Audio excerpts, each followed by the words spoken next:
e eu estou aqui para te agradecer.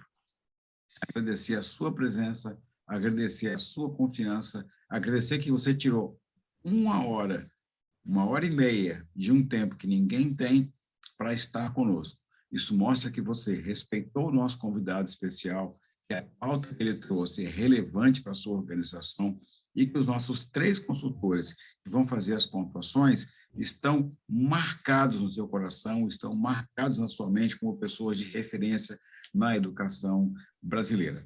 Então, para você, esse boa tarde, com esse muito obrigado. O nosso convidado especial de hoje é o Dr. Martinho Campolina Rebelo Horta. O tamanho do nome que ele tem é muito menor do que a competência que ele traz. Tá? Eu fiquei encantado como que surgiu o convite ao professor Martinho. Eu me dirigi inicialmente ao diretor de AD da PUC Minas. Né? Falei, Cutova, todo mundo perdido no híbrido, ninguém sabe o que é direito, precisamos de alguém que esteja fazendo, a PUC Minas está fazendo. Vem fazer uma conferência aqui para a gente.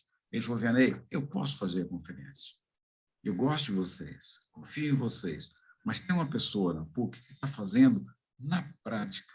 É muito melhor você convidar essa pessoa do que eu ir falar sobre o trabalho deles. Eu falei, então, beleza. E aí ele me indicou, então, o doutor Martinho, que é o diretor do Instituto de Ciências da Saúde da PUC Minas. Ele é cirurgião dentista, tem mestrado e doutorado em patologia, e ele está liderando um processo de aplicação, de realização na prática do híbrido, que não é só aula online versus aula presencial. Martinho, querido, só uma boa tarde para a galera, depois eu vou te voltar a palavra. Muito obrigado. Ô, João, muito obrigado pelo convite, agradeço a você, a equipe da Roper. Para mim é um prazer estar aqui, representando um pouco do trabalho que é realizado na PUC Minas, que é o trabalho de muitos, viu? Né? Tem, com certeza. Tu está há quantos anos na PUC Minas? Eu estou na PUC Minas, sou docente da PUC Minas há 21 anos. Caramba, é uma trajetória muito legal. Isso mostra a confiança que a instituição tem em você, porque hoje você dirigir um Instituto da Saúde numa PUC, no meio de uma pandemia, tu tem que pesar mais de meio quilo, porque é pouca gente que dá conta, né? Então, isso mostra realmente assim, o grau de confiança, né, que toda a universidade tem em você. A gente agradece demais o teu aceite. Quem mais está conosco aqui também para conversar sobre o ensino híbrido, para tentar tirar suas dúvidas, ou para colocar mais minhoca na sua cabeça, são os nossos 3 consultores especialmente preparados para essa sessão de hoje.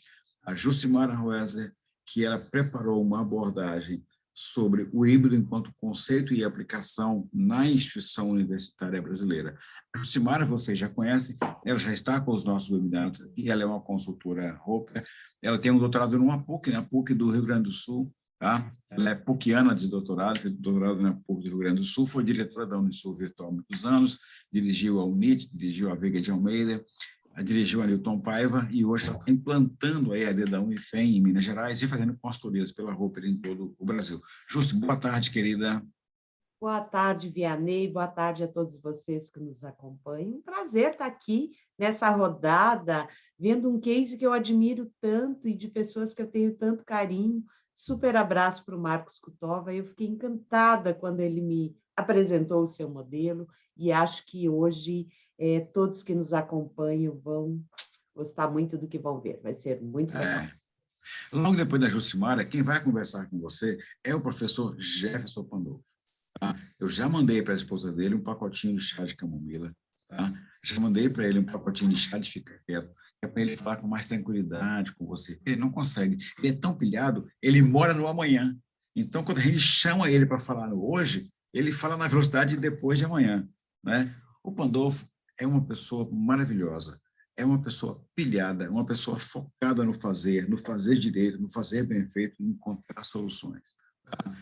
Ele foi coordenador geral de educação e ciência da Unigran Rio, ele dirigiu a revitalização da IAD da Cândido Mendes, ele é um dos dirigentes da Interedetec no Brasil e, para muito orgulho nosso, é consultor na Roper. Pandolfo, boa tarde, querido. Boa tarde, professor Vianney, muito boa tarde, Martim, Jucimara, Andressa, todo mundo que nos acompanha no webinar. Eu prometo que hoje eu vou falar mais pausadamente, porque, de fato, eu acho que a gente tem boas provocações hoje e bastante minhoca para colocar aí para as pessoas desenvolverem o híbrido ou as novas tecnologias e metodologias. Quem vai fechar com chave de ouro a participação da Roper é a Andressa. Quem é a Andressa? A Andressa é a nossa inspiração em qualidade de educação. Ela faz parte de um time na Roper que tem o Adriano Salles Coelho, tem o Denilson, tem a Andressa, eles são os nossos consultores da área acadêmica, que é como você oferecer uma formação que seja relevante na vida futura do aluno. Não basta você ensinar. O foco hoje é que o aluno aprenda. Então, a Andressa é a pessoa da nossa equipe com essa qualificação, com essa abordagem. Se você olhar para a Andressa, ela parece um ser da floresta, ela parece um elfo que veio do reino do Senhor dos Anéis. Olha como ela ri, que ela se entrega, uma coisa linda, né? Uma pessoa que tem a pureza na alma, uma pessoa que tem o compromisso na educação. Então, a Andressa, ela vai trazer para você a abordagem do ensino híbrido, não no aspecto formal, não no conceitual, não no operacional, não no tecnológico. Ela vai trazer o híbrido, como é que ele está batendo na vida do aluno. Porque ela está atendendo clientes e está entrevistando alunos toda semana sobre como é que eles estão recebendo o impacto do híbrido e como é que eles estão vendo o que vai acontecer em 2022. Andressa, boa tarde, querida. Boa tarde, Vianney, boa tarde, Ju, Jefferson, boa tarde, Martinho, boa tarde a todos os nossos queridos que estão dando mais um voto de confiança, né, para a Roper e que tiraram um tempo para nos ouvir. De fato, nós vamos estar falando um pouquinho o que é que está passando pela cabeça dos alunos, e eu até brinquei com eles, olha, o que vocês estão trazendo para nós vale tanto que eu vou vender, depois eu divido com vocês. E eles, então tá combinado, professora, vamos jogar limpo aqui. Então, hoje nós vamos trazer um pouquinho dessa sinceridade dos alunos para vocês conhecerem. Excelente, muito legal, então. Então, agora a gente vai poder partir para a gente poder começar. Vamos fazer um pra valer aqui. Eu quero agradecer muito aos nossos patrocinadores, tá? Deixa eu ver se eu já tenho as telas deles aqui para eu poder mostrar para vocês. Não, ainda não tenho, vai chegar, eu mostro daqui a pouco. Mas posso compartilhar, Vianney? Já está contigo aí? Então, levanta aí para mim, então, por gentileza. Tá? Ó, esse webinar chega para você desde o ano passado, gratuitamente, porque nós temos empresas que nos apoiam. Tá? Nós temos aqui, apoiando a gente aqui, a Campus Management, atualmente a Anthology, a Contela... Isso, beleza, obrigado. A Anthology é a antiga Campus Management. Eles têm o CRM Campus Nexus, que desmistificou o CRM. Não é mais uma coisa misteriosa. Ele é simples, é plug and play.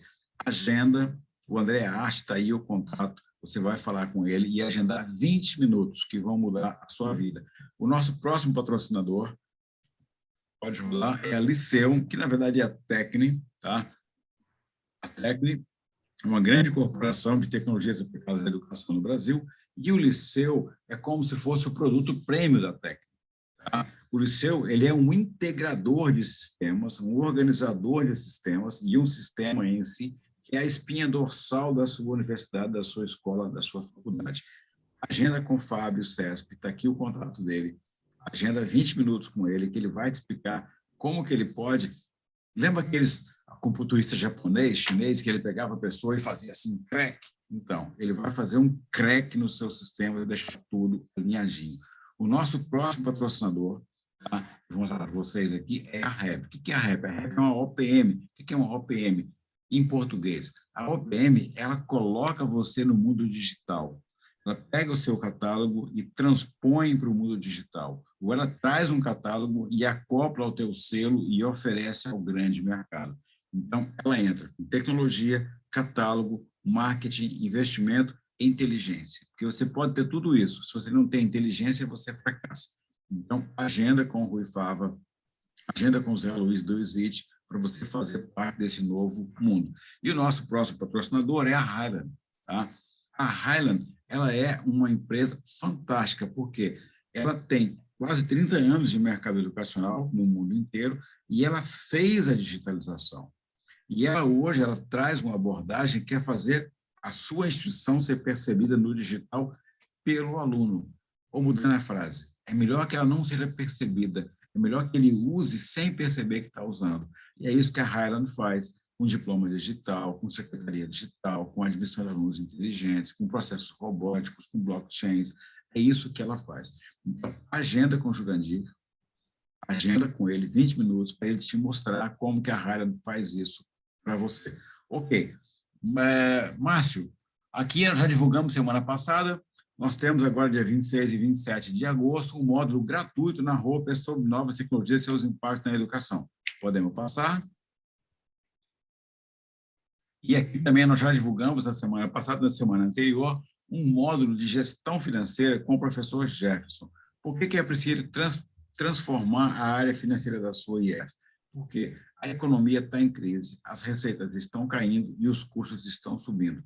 Então, agenda para você conversar com o Jefferson para fazer esse módulo e para você ficar integrado nessa pauta. Márcio, tá ok, tá obrigado. Vamos voltar então aqui, depois manda o arquivo para mim, que no final eu mesmo passo. Então, galera, vamos começar para valer então aqui. Eu vou dar para vocês 1 minuto para cada um. Vocês vão me responder a seguinte pergunta, antes do Martinho começar, pela ordem de falas. Martinho, nós já temos aqui 200 pessoas conectadas que vieram para te ver. Tá? Estão com a bandeirinha ali, ó. Eu vim aqui só para te ver. Vale a pena para elas ficarem até o final da sua fala? O que é importante para elas te ouvir?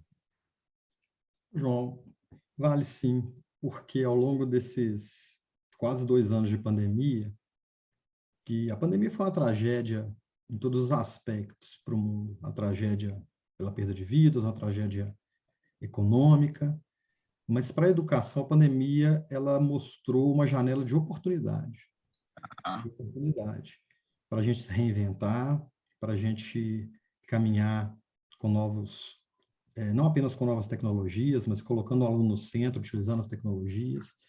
Eu creio que na PUC Minas a gente conseguiu uma trajetória interessante nesse que é chamado aí híbrido, né? Que não é apenas online presencial, ele envolve muito mais coisa. E a gente vai tentar mostrar um pouquinho do que foi feito e, obviamente, foi feito por muitos, né? Então, eu creio que vai ser bem interessante. Excelente, muito legal. Jucimara, querida, vale a pena as pessoas ficarem para ver a sua abordagem da educação híbrida, do ensino híbrido? Acho que sim, sem dúvida, penso que sim. Tem um ditado, uma frase em Minas, né, Martinho? Oncotô, oncovô, né? Eu acho que a pandemia trouxe a transformação digital, o presente, o futuro virou o presente, a transformação é agora. Professores viveram muitas coisas novas, alunos viveram muitas coisas novas. 2020 foi o ano da pandemia, mas 2020 foi o ano que o INEP lançou o censo que a EAD supera a educação presencial, ou seja, é um ano que marca a superação da educação tradicional. E a gente precisa pensar um pouquinho o que fazer, como fazer e por onde começar. E é sobre isso que eu vou falar um pouquinho neste webinar de hoje. Muito legal, então. Pandolfo, eu já percebi que as pessoas vão ficar na parte do Martinho, vão ficar na parte da Jucimara. E o que você vai trazer para elas não irem embora quando você for falar? Eu vou provocar um pouco, vou mostrar quais são as tecnologias que são necessárias para a gente fazer essa transformação, para trabalhar com o híbrido. Vou mostrar um dos 4 quadrantes, do presencial e da virtualidade, e vou dar algumas sugestões, algumas dicas, mostrando uma pesquisa que trabalhou agora recentemente com esses dados de ensino híbrido. Andressa, querida, já viu, né? A audiência vai ficar direto aqui, né? O Martinho garantiu a dele, a Júcia garantiu a dela e o Pandolfo garantiu a dela. O que você vai oferecer para essas pessoas para elas ficarem até a tua fala? Olha, nós vamos dar de presente para vocês informações super atuais do que os alunos estão achando sobre tudo isso, sobre os lugares onde eles estão vivenciando diferentes situações dessa prática híbrida e o que é que eles decidem fazer quando eles estão gostando e quando eles não estão gostando. Você só vai saber ficar até o final. Então, galera, ó, você viu que está bem amarradinho. Tem o case da PUC Minas, tem a abordagem conceitual da Jucimara, tem a abordagem prática do Pandolfo e tem a visão, a vivência dos alunos, que são a nossa essência, com a professora Andressa. 3, 2, 1, Martinho, você tem de 20 a 25 minutos e nada mais para seduzir 210 pessoas no Brasil inteiro. Bem, vamos começar aqui a apresentação. Vocês me falam se já está Sim, ok aí. já está na tela. É uma cachoeira de Ouro Preto, você tomando banho numa cachoeira de Ouro Preto? Está na tela. Não, não é essa não. Está na tela, né, João? Bem, Aí, vai lá. inicialmente, agradecer a todos pela oportunidade pela oportunidade de estar aqui, agradecer ao João, ao Roper. Para mim é interessante falar, e falar em nome da PUC Minas é uma responsabilidade muito grande. Eu vou falar um pouquinho sobre os desafios do ensino em ciências biológicas da saúde durante a pandemia de Covid-19, que eu creio que vai ser um pano de fundo interessante aí para essa discussão sobre o ensino híbrido, né? Eu sou professor da universidade há 21 anos, atualmente eu sou diretor do Instituto de Ciências Biológicas e da Saúde, da PUC Minas. Sou cirurgião dentista, tenho mestrado e doutorado em patologia, tenho formação também em educação pela Rio Grande do Sul, e atuo aí não apenas na assistência à saúde, no ensino, tudo vinculado aí dentro da universidade. Minha atuação é apenas dentro da universidade, seja na sala de aula real, virtual, seja no ambulatório de doenças de boca, onde eu trabalho, ou no laboratório de anatomia patológica com diagnóstico de doenças de boca. Eu atuo em diversas áreas dentro da universidade. Bem, vou falar um pouquinho da PUC para poder entender, para a gente poder entender um pouco o case, um pouquinho da complexidade da universidade. Eu estou falando de uma universidade que tem mais de 75 mil alunos, são mais de 118 cursos de graduação, mais de 600 cursos de pós-graduação lato sensu, mais de 29 ofertas de mestrado e doutorado. É uma universidade confessional, uma universidade comunitária, e uma universidade que tem uma característica muito interessante, que ela é multicamp, né? Ela, além da sede clássica, tradicional, né, do campus Coração Eucarístico, em Belo Horizonte, a PUC ela se expandiu, né, para várias regiões do estado de Minas Gerais e também para a região metropolitana de Belo Horizonte. Então, são 10 unidades, né? O campus Coração Eucarístico, 10 unidades de camp, né? A unidade Barreiro, a Praça da Liberdade, São Gabriel, em Belo Horizonte. Temos também o campus em Contagem, em Betim, em Poços de Caldas, em Arcos, no Cerro e Uberlândia. Nós também temos a PUC Virtual, o Instituto de Educação Continuada. Então, além das 10 unidades de camp, nós temos também a PUC Virtual e o IEC, que é o Instituto de Educação Continuada. Então, a Universidade Multicamp é uma universidade grande, que tem princípios e valores muito bem determinados, dos quais a gente faz questão de estar seguindo, né? O foco realmente numa formação técnico-científica de qualidade, mas também numa formação humanista. Esse é um dos focos principais da PUC Minas. O Instituto de Ciências Biológicas da Saúde da PUC Minas, ele é um dos 10 institutos ou faculdades da universidade. A universidade tem 10 institutos e faculdades, o ICBS, do qual eu sou diretor, ele é um dos 10 institutos e faculdades. Eu vou tentar mostrar um pouco rapidamente para a gente poder entender a complexidade do desafio que a gente enfrentou. Quando eu falo no Instituto de Ciências Biológicas da Saúde, no ICBS, eu estou falando de 9 departamentos. Então, 9 departamentos estão vinculados aí ao Instituto de Ciências Biológicas da Saúde. O Departamento de Ciências Biológicas, de Educação Física, de Enfermagem, de Fisioterapia, de Fonoaudiologia, de Medicina Veterinária, de Odontologia e de Nutrição. E aí, esses 9 departamentos, nós temos 10 diferentes cursos de graduação vinculados. Na verdade, como esses cursos eles podem ser ofertados em mais de unidade de campo, a gente tem 20 ofertas de curso de graduação, e 2 programas de pós-graduação, nível de mestrado e doutorado. Né? Então, tem a graduação em Biomedicina e Ciências Biológicas, vinculada às Ciências Biológicas, e cada departamento com a sua graduação. Né? Na odontologia, a gente tem um programa de pós-graduação também, com mestrado e doutorado, e nas Ciências Biológicas também um outro programa de pós-graduação com mestrado e doutorado. Além de curso de curta duração e curso de aperfeiçoamento e especialização. Eu estou falando aí de aproximadamente 8 mil alunos de graduação. E o interessante é que o ICBS está localizado em 4 cidades diferentes, em 6 unidades /camp diferentes. Né? O ICBS está em Belo Horizonte, no campus Coração Eucarístico, na unidade Praça da Liberdade, na unidade Barreiro. Ele está no campus Contagem, no campus Betim, que fazem parte aqui da região metropolitana de Belo Horizonte, ele também está no campus Poços de Caldas.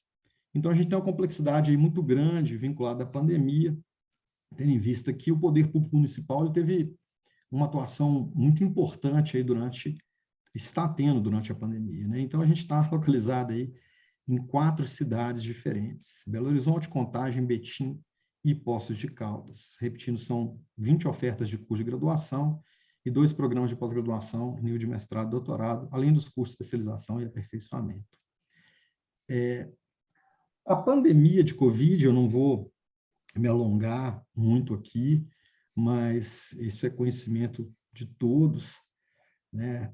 Apesar de alguns ainda insistirem em negá-la, né, de várias formas possíveis e imagináveis, ela se abateu sobre o mundo a partir, foi considerado como pandemia a partir de março de 2020. Quando você pega o painel, eu peguei hoje aí o painel da Johns Hopkins University, dados atualizados da pandemia, né, casos e mortes, né, mais de 199 milhões de casos, mais de 4 milhões de mortes, e o Brasil aqui com quase 20 milhões de casos e mais de 558 mil mortes. Então, sobre todos os aspectos humanitários, econômicos, a pandemia é uma grande tragédia, está sendo uma grande tragédia, né? Cada vida importa, só quem perdeu um ente querido sabe, né, da tragédia que a gente está falando. E vinculada a isso também uma onda de negacionismo, fake news, né, que não ajudou em nada aí, que não tem ajudado em nada o combate dessa pandemia. Isso trouxe para a educação desafios enormes, né? Desafios gigantes, porque de repente você tinha um modelo muito focado em atividades presenciais e você está diante de uma pandemia onde o distanciamento social é uma das medidas preventivas mais importantes, né? Só para colocar a complexidade do que envolveu, por exemplo, o Instituto de Ciências Biológicas da Saúde da PUC-Minas, eu vou fazer aqui um pequeno histórico muito breve, né, dos fatos aqui. Claro, eu vou vir com as soluções que a gente tentou encontrar, mas em 16 de março de 2020, a Universidade, a PUC-Minas, tomou a decisão histórica de iniciar o regime letivo remoto. Foi uma das primeiras universidades no país a tomar essa decisão, né? Eu estava presente numa reunião no domingo de manhã, que era dia 15 de março, para no dia 16 de março, a gente iniciar aí o regime letivo remoto. Claro que muito tempo se passou, eu vou colocar várias questões aqui. No caso específico da saúde, nós tivemos aí o retorno de aulas práticas e laboratoriais presenciais, sempre autorizado aí pelo poder público, né? Então, a gente começa um regime letivo remoto em 16 de março, mas na saúde você tem janelas de abertura para poder retornar atividades chamadas práticas laboratoriais, né? Aulas práticas, atividades práticas, seja intramuro ou extramuro, não é? Em 3 de agosto, Poços de Caldas retorna, com aval do poder público municipal. Em 27 de outubro, Contagem retorna. Em 3 de novembro, Betim retorna. Em 5 de novembro, Belo Horizonte retorna. E como tudo na pandemia, nesse vai e vem, chega novamente em 8 de março de 21, você tem uma suspensão temporária em Belo Horizonte, determinada pelo poder público. Em 17 de março de 21, outra suspensão temporária em Contagem, Betim e Poços de Caldas, agora determinada pelo poder público estadual. No momento de agravamento da pandemia necessário, a onda roxa em Minas Gerais. Aí, em 26 de abril, você tem um novo retorno em Belo Horizonte só para os últimos períodos, estou falando de atividade prática, teórica nunca retornou, né, até o momento não retornou. No dia 3 de maio, um retorno em Belo Horizonte de todos os períodos, e, finalmente, no dia 3 de maio também, um retorno em Contagem, Betim e Poços de Caldas de todos os períodos. Então, a gente viveu aí momentos muito relevantes. Não tenho dúvida que um marco muito grande na história da universidade foi esse 16 de março aqui, que é o início do regime letivo remoto. E, posteriormente, que se seguiu aí na área da saúde, foram retornos de aulas práticas, com suspensões temporárias, depois um novo retorno, em função aí das questões epidemiológicas que envolvem aí, o quadro epidemiológico que envolve a pandemia. Bem, diante de tantos desafios, que tipo de solução que a universidade teve que desenvolver, e várias universidades caminharam nesse sentido, não é? Antes de falar das soluções, eu vou lembrar um pouquinho aqui o relatório Delors, né, com os pilares da educação do século XXI, que nunca foram tão importantes nesse momento de pandemia, não é? O que a gente... Primeiro, a questão da educação ao longo da vida e os pilares, né, da educação, que é aprender a conhecer, aprender a fazer, aprender a viver juntos, aprender a ser. Isso muito válido nesse momento, né? Bem, a universidade tem que estabelecer inicialmente um regime remoto e, posteriormente, a saúde entra num regime remoto que a gente chama de híbrido. Eu vou tentar explicar aqui, né? O regime remoto chamado regime letivo remoto, levou tudo, né, para atividades não presenciais. E o Instituto de Ciências Biológicas da Saúde, ele retorna com aulas práticas, clínicas, laboratoriais, em determinados momentos, como eu mostrei, num chamado aí regime remoto híbrido. Eu não quero, obviamente, colocar aqui que híbrido é apenas uma questão de online presencial, ele envolve muito mais do que isso, mas a gente tinha, na universidade, atividades eminentemente presenciais, nós tínhamos, né, algumas atividades online assíncronas nas disciplinas EAD, né, alguns cursos, inclusive EAD, e, de repente, esse regime letivo remoto ele traz algo que foi muito importante para nós, que foi uma atividade online síncrona. Né? Isso, toda a universidade entra num sistema online síncrono. Foi, inclusive, determinação da administração superior da universidade que isso fosse feito de forma síncrona. Claro que a gente usa métodos assíncronos também para poder auxiliar o processo, mas todo o regime entra de aulas teóricas, principalmente no online síncrono. E na saúde a gente tem uma questão presencial que é muito importante, né? Para formar profissionais da área da saúde, de repente, no início do regime letivo remoto, eu perco essa possibilidade de trabalhar presencialmente, fico trabalhando no online síncrono, com algumas atividades online assíncronas, e vou tentar trabalhar competências, inclusive importantes, atitudinais, cognitivas, até procedimentais, num sistema online síncrono. E, gradativamente, eu vou retornando presencial a partir do momento que o poder público nos autoriza. A PUC Minas ela tinha uma expertise, né, de sistemas. A gente tinha nós temos nosso sistema de gestão acadêmica, que é muito interessante, mas não é uma plataforma virtual de aprendizagem, né? Ele, como várias universidades, é um sistema que permite ao aluno acesso à vida acadêmica e vários serviços oferecidos pela universidade, mas é uma plataforma que hoje, apesar de válida, ela é considerada não adequada para tudo que a gente está fazendo no momento. Digo, não é não adequada, né? Ela não contempla tudo que a gente todo o processo que está sendo vivido nesse momento. A universidade ela já tinha uma experiência com o Canvas, um ambiente virtual de aprendizagem muito conhecido. A PUC Minas Virtual já trabalhava com o Canvas nas suas atividades, né? A PUC Minas Virtual aí com mais de 20 mil alunos trabalhando com o Canvas, e, de repente, num domingo, a gente decide entrar no regime letivo remoto. Esse regime começa numa segunda-feira, e na quarta-feira eu já tenho aproximadamente 40 mil alunos de graduação e professores migrados para o Canvas, para trabalhar num ambiente virtual de aprendizagem, né? Que, obviamente, contempla aí uma série de interfaces que permitem, inclusive, estratégias ativas de aprendizagem. E, ao mesmo tempo, também uma plataforma de videochamadas, muito conhecida, que é o Teams, né, que atualmente está totalmente integrada com o nosso sistema Canvas, que nos permite desenvolver também as atividades síncronas, né, sincronizando aí o Teams com o Canvas. Isso aqui é apenas um print que eu fiz do meu Canvas atualmente. Eu tenho várias disciplinas, eu ministro disciplina EAD, clássica, assíncrona, tem ministro disciplina que tem atividade teórica online, síncrona, disciplina que tem atividade prática, clínica, presencial. Então, eu acabo trabalhando em várias áreas aí. E quando você começa a pegar a plataforma, ela mostra muito do que é essa mistura, né? Você, de repente, trabalha com videoaulas numa tentativa de fazer um flipped classroom ou flipped learning para o aluno se preparar previamente, ministra uma aula ao vivo no Teams, grava essa aula, disponibiliza na plataforma, né? Começa a fazer esse blend, daí misturando as questões, utiliza questões que eram há pouco tempo inimagináveis, né? Por exemplo, estudo de microscopia por meio de microscópio virtual, que são plataformas onde você consegue ter lâminas escaneadas, onde o aluno estuda microscopicamente essas lâminas, então você consegue estar colocando isso dentro da plataforma, isso vai gerando aí uma possibilidade de aprendizagem importante para os alunos. O desafio do retorno presencial, das práticas, talvez tenha sido um dos maiores desafios que eu vivi até hoje na minha vida como professor e como gestor.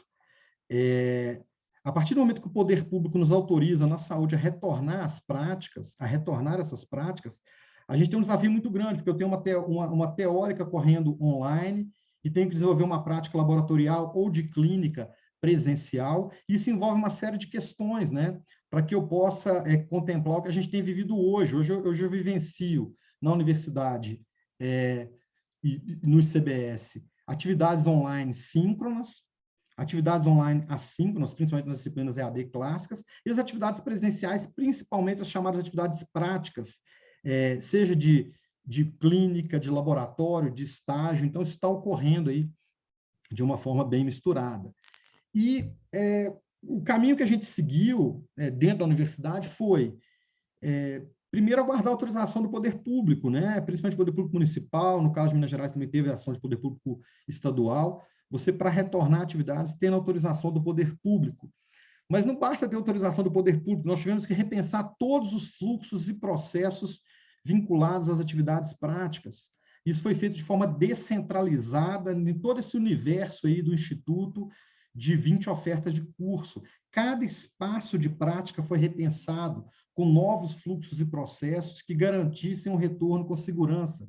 Isso tudo foi documentado em fluxogramas, em POPs, em documentos que foram devidamente encaminhados para as vigilâncias sanitárias de cada município. Estou falando aí de Belo Horizonte, Contagem, Betim, Poços de Caldas, para que a gente conseguisse a autorização.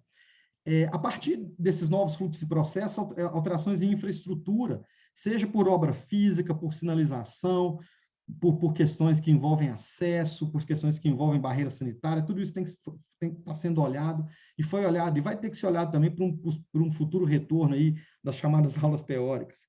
A PUC não abriu mão de realizar uma vigilância epidemiológica muito criteriosa. Nós tivemos aí auxílio de pessoas muito competentes, cito aqui especialmente o chefe do departamento de medicina da PUC Minas, professor Henrique Leonardo Guerra, que é médico, epidemiologista, e tem experiência em vigilância epidemiológica, nos ajudou a estruturar uma vigilância epidemiológica.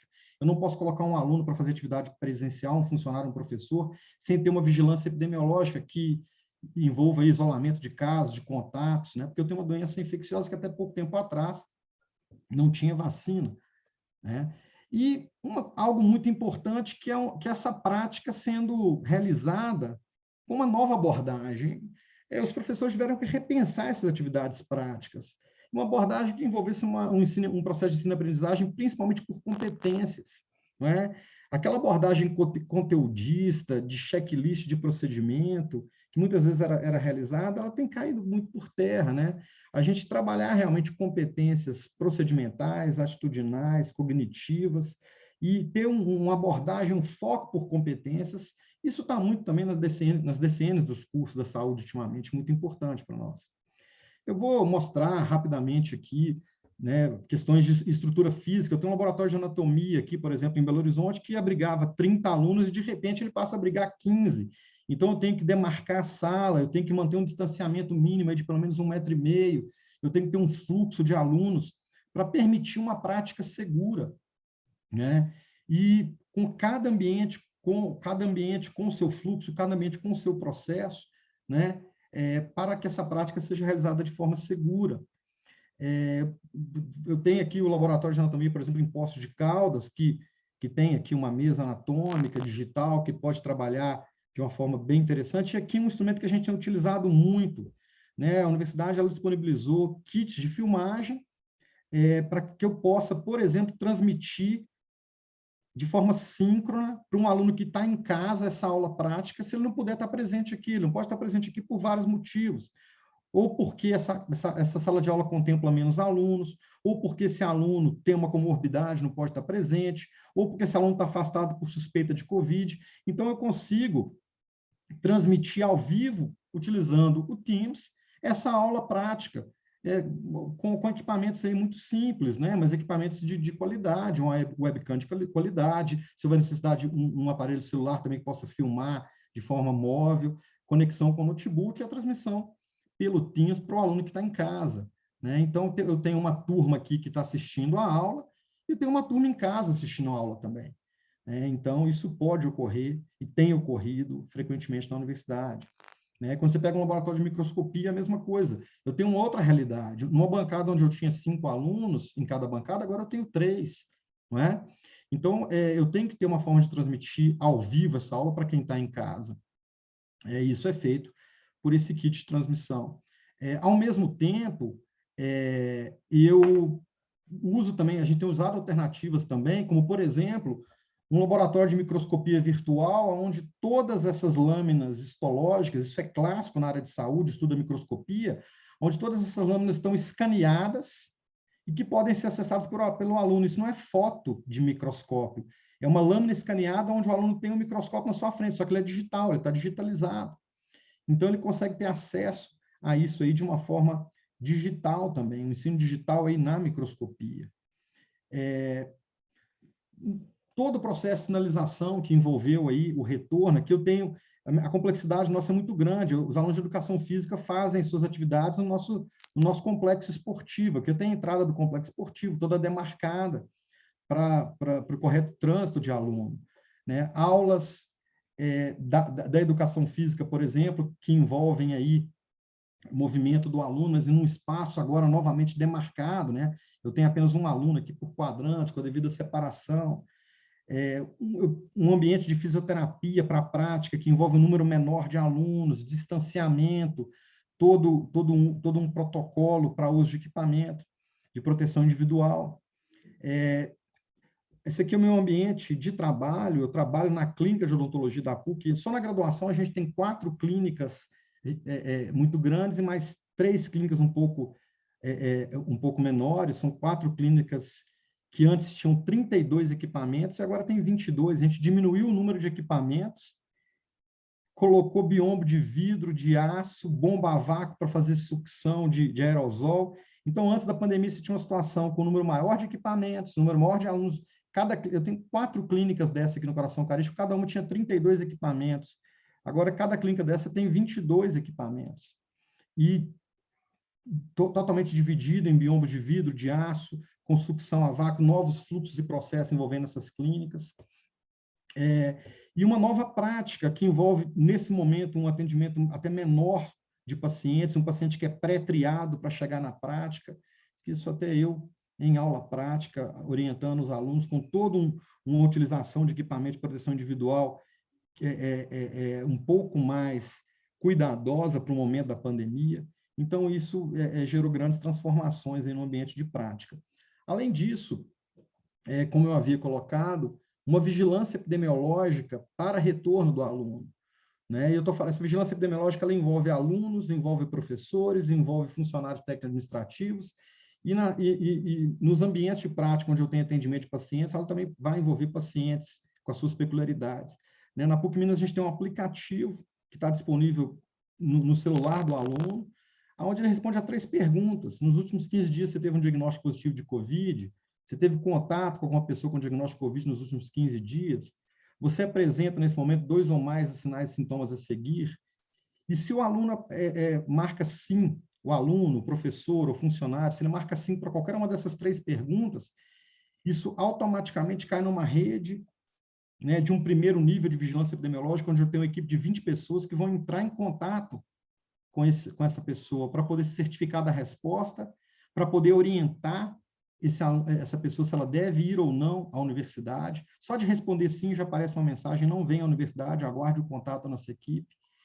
E depois isso sobe para um segundo nível, porque se essa pessoa tiver um potencial de transmissão, tiver frequentado o ambiente da universidade, nós rastreamos todos os contatos, possíveis contatos dessa pessoa ao longo de 15 dias de prática anterior para, se necessário, isolar também alguns contatos.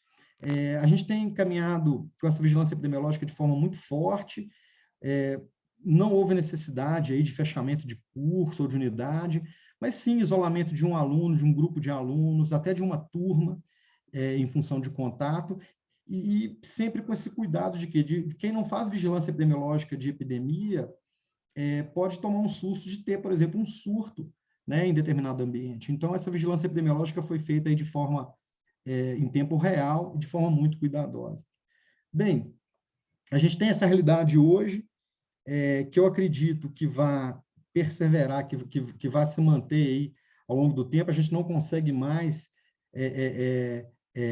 mesmo que a gente volte para um chamado novo normal, mesmo que as aulas teóricas voltem para um momento presencial, todas essas ferramentas que a gente tem utilizado, essas tecnologias de comunicação e informação que a gente tem utilizado, o ambiente virtual de aprendizagem, isso não vai ser perdido, isso vai ser trazido para essa nova realidade, não é? Onde a gente vai ter aí atividades online síncronas, online assíncronas, atividades presenciais, coexistindo e tentando colocar o aluno no centro, porque não adianta também eu trabalhar com tecnologia, eu trabalhar com boas plataformas, se eu tenho um ensino centrado no professor, se eu tenho um ensino que não utiliza metodologias ativas de aprendizagem. A gente trabalhou muito ao longo da pandemia com case-based learning, problem-based learning, trabalhamos com sala de aula invertida, né? a flipped classroom, flipped learning, e isso são ferramentas que a gente tem utilizado aí para poder tentar colocar o aluno no centro do processo.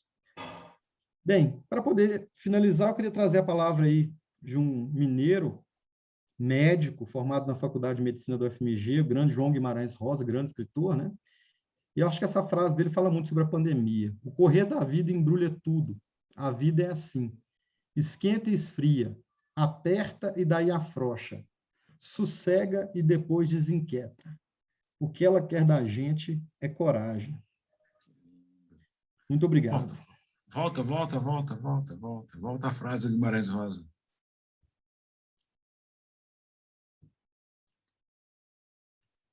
Compartilha, volta ali, que coisa linda. Põe na tela de novo para a gente, Martinho. Ué, vamos pôr põe na frase tela, do João Guimarães Rosa. Sabe o João Guimarães Rosa, mineiro de Cordisburgo, né? Uhum. Ele é médico, formado pela UFMG, foi médico formado pela UFMG, né? Um grande escritor. Olha Eu aí, acho que essa frase dele nos ajuda muito a ter leveza para encarar esse processo também, sabe? Eu acho lindo, né? Porque, assim, no momento tão duro como foi a pandemia, né? Você encontrou alegria no seu trabalho, você encontrou inspiração dentro da universidade, você transformou. Eu falo você, na verdade, é um singular majestático, né? Eu estou dizendo a PUC, né?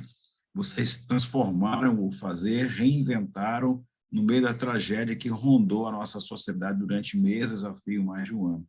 E essa coisa linda. Vou ler aqui, ó. O correr da vida embrulha tudo. A vida é assim. Esquenta e esfria. Aperta e daí afrouxa. Sossega e depois desinquieta. O que ela quer da gente é coragem. E eu acho que vocês tiveram, Martinho, né? Uma universidade tão grande, tão tradicional, ter feito o que vocês fizeram, então eu acho que vocês tiveram a coragem. Vocês poderiam lá em Cordisburgo se esconder na Gruta de Maquiné. Não, vocês foram para o sol. Vocês foram para o tempo, vocês foram para a chuva, né? Então, eu acho que eu queria, assim, te agradecer demais. E quem está lidando com os alunos é a Andressa. Eu queria pedir para a Andressa abrir o microfone dela e fazer um comentário, no máximo 1 minuto, sobre a fala do Martinho. E quem tiver perguntas para o Martinho, já começar a colocar as perguntas agora no QIA. Coloca as perguntas no QIA para a gente responder no final, tá? Então, Andressa, em até 1 minuto, comenta a apresentação do Martinho para a gente. Olha, já de cara eu quero parabenizar e quero apontar para vocês que muitas das coisas que eles colocaram em prática lá na PUC são coisas que estão incluídas dentro de algumas das expectativas dos alunos que eu vou trazer para vocês. Depois eu vou colocar em maiores detalhes, mas assim, foi muito feliz a abordagem que eles tiveram das práticas e de como solucionar os problemas, sobretudo pela agilidade, pela rapidez, que é um outro quesito que mexe bastante com os alunos, é a amorosidade, né? Então, os meus parabéns aí para o professor Martinho, e é isso que eu gostaria de exaltar. Excelente. Então, olha que coisas lindas, né? Amorosidade, agilidade, solidariedade. Poxa, que lindo, assim. Eu acho que a gente foi muito feliz em aceitar a indicação do professor Putova, né? Nossa sala está cheia, está lotada de pessoas que estão se beneficiando dessa contribuição maravilhosa. Martinho, agora segura o tchan aí que as perguntas vêm depois, tá? Então, agora, professora Jucimara, nossa mineira de Santa Catarina, né? Que já está em Minas Gerais aí há uns 5, 6 anos, né? 5 anos. 5 anos. E a 5 nossa anos. catarinense aqui, lá da fronteira com a Argentina, lá de São Miguel do Oeste, né? Desceu aqui para o litoral e está conquistando o Brasil todo aí. Jucimara, querida, depois dessa abordagem aplicada, procedimental do professor Martinho, ajuda a mim e a todos nós. Que diabo é o ensino híbrido? Como é que a gente pode aplicar isso? Em primeiro lugar, Vianney, eu quero dizer que eu também me emocionei não só com o poema do Guimarães Rosa, mas também com a experiência e a coragem da PUC, né? O professor Martinho trouxe, professor Martinho, parabéns. Eu acho que você trouxe uma das questões da essência da educação híbrida, que é a experiência nos ajuda a definir os tempos da sincronicidade e os tempos da assincronicidade, quer dizer, o que é que eu faço presencial e o que é que eu faço à distância. Então, eu quero, assim, parabenizar. E a evidência de que, por meio das tecnologias e por meio de um ajuste no modelo de ensino, quer dizer, pautado em competências, no qual o aluno experimenta em ambientes online e em ambientes práticos, faz toda a diferença no processo. E mais ainda, o seu fechamento, quando você diz que legal, não dá mais para fazer o convencional, porque o meu professor, a minha instituição e os meus alunos estão vivendo uma nova experiência. E experiência é sabedoria, parafraseando Walter Benjamin. Vamos rodar a apresentação um pouquinho, Vianney, sobre o conceito de educação híbrida? Pandolfo, tu me ajuda, Pandolfo? Claro, agora mesmo. Se quiser, eu faço aqui, Pandolfo, como você preferir. Está na tela já. Está na tela? Bora lá, então, Pandolfo. Pode passar, Pandolfo, por gentileza. Então, o que é a educação híbrida? Eu brinquei no aquecimento, oncotô, oncovô, né? Então, assim, o oncotô, eu estou num momento de recriação muito grande da educação como um todo, né? Eu estou fazendo a diferença. Como eu faço e de onde partir e para onde eu vou. Então, vamos ver um pouquinho o que é esse conceito, né? Primeiro, eu acho que é importante nos situarmos no tempo em que estamos. Um tempo que não é da pandemia, um tempo anterior à pandemia, que já pré-anunciava a vinda do home office, do teletrabalho, de uma mudança cultural a partir de novos hábitos de consumo, de lazer, de relacionamento, e que requer, portanto, novas competências, entre elas um mindset digital, porque este mindset digital, ele advém das novas linguagens que estão presentes nas nossas vidas. Eu estou falando de uma linguagem que não é mais só texto, é uma linguagem que é audiovisual, visual, em imagens, é um novo contexto. Portanto, eu estou falando que há uma necessidade preemente de competências digitais, né? Quando eu associo isso à inteligência artificial, né, a necessidade que o mercado de trabalho quer e a necessidade que eu, profissional, também necessito colocar em prática, advém de competências digitais.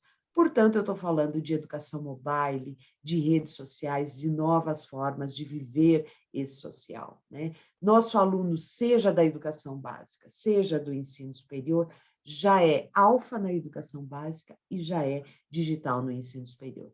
Próxima tela, Pandolfo. Bom, existe a educação híbrida na legislação brasileira? O que é isso? Não, não tem. A educação brasileira, ela fala, já partindo da LDB, em seu artigo 80, com a educação à distância, ela define a educação à distância e ela define a educação presencial. Quando eu abro os marcos regulatórios, eu tenho na portaria normativa número 23 a possibilidade de fazer em cursos à distância 30% de presencialidade. Em cursos à distância, eu posso ter até 30% de presencialidade. Do outro lado, eu tenho na modalidade presencial a flexibilidade, segundo a portaria 2117, de fazer 40% da minha carga horária em formato não presencial. Então, o que é o híbrido? Né? É a convergência da educação à distância e do ensino presencial. Claro, o híbrido é uma tradução, ele vem do modelo americano, né, blended learning, então é uma tradução, o ensino híbrido, e na legislação brasileira é isso, eu tenho educação presencial e eu tenho IAD, e eu posso utilizar dessas duas interfaces. Né? Próxima tela, então, do que eu estou falando? Eu estou falando de um método de ensino presencial, mais um método de ensino à distância, igual a um método de ensino híbrido, respeitadas aquela carga horária autorizada pelos marcos regulatórios. Bem, como é que isso faz e quais são os principais fatores de uma educação à distância? Né? O que compõe esse ensino híbrido? Acho que, em primeiro lugar, é importante a gente entender que, a partir do momento que eu defino esse meu escopo, eu estou falando de uma aprendizagem que tem recursos didáticos, que tem mediações e que tem interações online. Então, eu estou falando de uma flexibilidade deliberada. A partir do momento que eu insiro esse percentual de carga horária nos meus projetos pedagógicos, eu defino a flexibilidade. Vamos olhar para o curso IAD. É uma vez por semana, é 2 vezes por semana, é 100% online. Onde, quando e como estudar é uma flexibilidade deliberada. Por outro lado, eu estou falando de uma aprendizagem com orientações do professor em ambientes presenciais. E é também uma flexibilidade deliberada, com horários e locais deliberados, planejados, portanto, é uma flexibilidade adaptável. Outro pilar importante que compõe o ensino híbrido, obviamente, tecnologias. Essas tecnologias, elas potencializam a aprendizagem em ambientes diversificados, né? Não só potencializam, como personalizam o processo de aprendizagem. O professor Martinho falou muito, desde um aplicativo com entendimento se o aluno está apresentando sintomas, e tantas outras tecnologias de transmissão, né, de uma sala de aula. Então, a personalização e aprendizagem em ambientes diversificados é uma característica do ensino híbrido. O que fazer em ambiente presencial e o que fazer em ensino híbrido. E métodos ativos, né? E eu optei aqui por métodos ativos e não metodologias ativas, porque você pode usar desde uma resolução de problema, desde uma sala de aula invertida e tantas outras coisas. Próxima tela, por favor. Portanto, onde eu parto? Como que eu começo a tomar essas minhas decisões de uma flexibilidade que é deliberada, de um design que parte da experiência? E por que eu falo a experiência que é importante? Vamos pegar o curso da saúde, por exemplo. Quando eu vou formar um itinerário formativo, obviamente eu vou partir da DCN, em segundo momento eu vou fazer um projeto pedagógico. O que exige mais complexidade teórica e mais complexidade prática? Neste momento, quando eu estou formando meu itinerário formativo, eu estou fazendo o planejamento, selecionando qual disciplina, qual carga horária, ela é completa, ela é em parte, quer dizer, a minha autonomia e a minha flexibilidade pode ser num componente curricular, completo ou em parte durante todo esse itinerário formativo. Né? Ao pensar o PPC, obviamente, esses componentes curriculares vão apresentar elementos importantes, como conteúdo, que interação, quem interage, que horas interage, quando interage, qual o cronograma de estudo, qual a trilha de aprendizagem, e que vão almejar chegar ao objetivo de aprendizagem e aos objetivos definidos para aquele perfil de profissional que eu quero formar. E logo, quando eu estou fazendo esse design, volta, por favor, Pandolfo, eu estou falando da escolha de recursos didáticos digitais, né? E aqui eu estou pensando o que é síncrono, o que é assíncrono, o que é conteúdo, o que é atividade prática, o que é interação, o que é em grupo, o que é individual, o que é que este meu aluno vai fazer para alcançar esse objetivo. E, obviamente, as interações. E aqui há uma vastidão enorme de metodologias que eu posso aplicar. Pode ser uma aula, pode ser uma orientação, pode ser uma interação para dar o sentimento de pertença para esse meu aluno, pode ser uma interação entre aluno e aluno, aluno-professor, aluno e ambiente profissional. E que ambiência, né? E eu mudei aqui, sala de aula ganhou novos espaços. A sala de aula convencional pode ser um ambiente profissional de uma empresa, um laboratório, um ambiente de prática, um ambiente formado, uma sala de aula formada com metodologias ativas. E ambiências online, laboratórios virtuais, ambientes virtuais, aplicativos e tantas outras tecnologias, e tudo isso forma as minhas trilhas de aprendizagem, né? À medida que esse projeto vai sendo colocado em prática, e a minha experiência e a minha maturidade permitem adaptar, fazer ajustes, selecionar, e a qualidade vem com todo esse processo.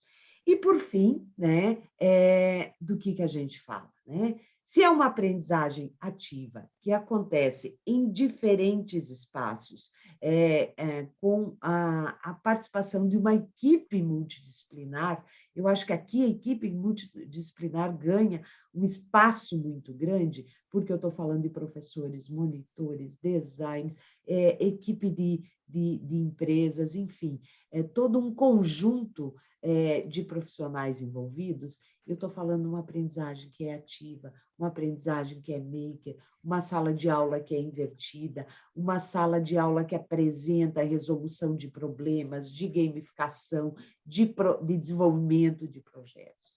O ensino híbrido é igual à aplicação de uma cultura maker, na prática, com resolução de problemas. Né? Então, acho que esses são os grandes fatores que me ajudam a tomar a decisão de implantar esse ensino híbrido. Parabéns, Jucimara, muito obrigado. Acho que foi assim, uma contribuição assim, com os aspectos formais, partindo da base legal, e o que envolve um planejamento para a operação de um híbrido com qualidade e com responsabilidade. Fantástico, te agradeço imensamente. E eu queria voltar no professor Martinho e fazer uma pergunta a ele, né? Nos aspectos formais, tá? Distribuição de tempo, de carga horária, obrigação de estágio, aula prática, com professor em sala, com professor remoto, quais foram as maiores dificuldades que a PUC Minas encontrou e qual foi o caminho da solução para essas dificuldades, Martinho? João, primeiro parabenizar a professora pela fala, excelente. A gente teve dificuldades diversas, não é? Obviamente, todas a gente buscou contornar da melhor forma possível, mas a gente teve dificuldades, por exemplo, vou dar alguns exemplos aqui, né? Você, por exemplo, querer reproduzir muitas vezes a mesma dinâmica de uma sala presencial num remoto é uma grande dificuldade que o professor enfrenta. Uma grande dificuldade que o professor enfrenta. Né? A gente tinha nós temos um corpo docente muito qualificado, mas muitos professores, e eu me coloco entre eles, com pouca experiência em ambientes virtuais de aprendizagem. E, de repente, você começa a se qualificar no ambiente. E a gente teve um primeiro contato com o ambiente de uma certa dificuldade nas primeiras semanas, mas foi contornado, né? Agora, você querer muitas vezes reproduzir uma lógica presencial dentro do ambiente virtual pode ser uma dificuldade que eu vi algumas pessoas enfrentarem. Por exemplo, de repente você tem um tempo de atividade. Eu vou dar um exemplo aqui de grande dificuldade enfrentada. Quando as atividades presenciais, por exemplo, não estavam autorizadas, eu tinha uma atividade de 6 horas aula de clínica, claro que com o devido intervalo numa manhã. E eu levei essa atividade para o remoto. Falei, Martinho, mas você levou a atividade clínica para o remoto? Claro, porque eu tinha uma clínica que não estava podendo funcionar em função do início da pandemia, e eu tinha como trabalhar competências atitudinais, cognitivas e até procedimentais no remoto com esse aluno. Mas eu tenho um tempo de dinâmica no remoto que era um tempo muito grande, por exemplo, para eu ficar falando durante 6 horas e o aluno escutando. Então, eu vi professores com muita dificuldade com isso. Então, muita gente teve que fazer atividades invertidas, fazer um flipped, por exemplo, learning. Muita gente teve que trazer um problema, fazer um PBL. Você colocar o aluno para poder buscar a bibliografia, trabalhar com o vídeo, trabalhar com o texto, trabalhar com o artigo e depois trazer uma discussão. E não fazer algo linear, como você fazia, por exemplo, numa clínica ou numa sala de aula. Né? Então na verdade, foi assim, uma adaptação no calor da emergência. E eles foram descobrindo e filtrando as melhores práticas. Sim, filtrando as melhores práticas. E, assim, quando essa clínica retornou, e nós fizemos reposição por competência, né? Nosso foco, que a gente, a partir do momento que eu pego um horário de clínica, coloco no remoto, meu compromisso com o aluno é que eu faça uma reposição naquela clínica. Mas a nossa e aí, quando você colocou a reposição, o que aconteceu? E a reposição aconteceu focada em competência. E quando ela é focada em competência, o que se percebeu muito, e eu percebi isso também? Muito do que foi trabalhado no remoto, quando o aluno chegava para trabalhar ali na clínica, ele levava competências importantes, cognitivas, atitudinais e até procedimentais do remoto para aquela clínica. Então, assim, foi uma grande dificuldade também, isso é natural, eu entendo, até uma percepção do corpo docente, poxa vida, mas eu tenho um horário de clínica, como que eu vou trabalhar uma clínica no remoto? E veja,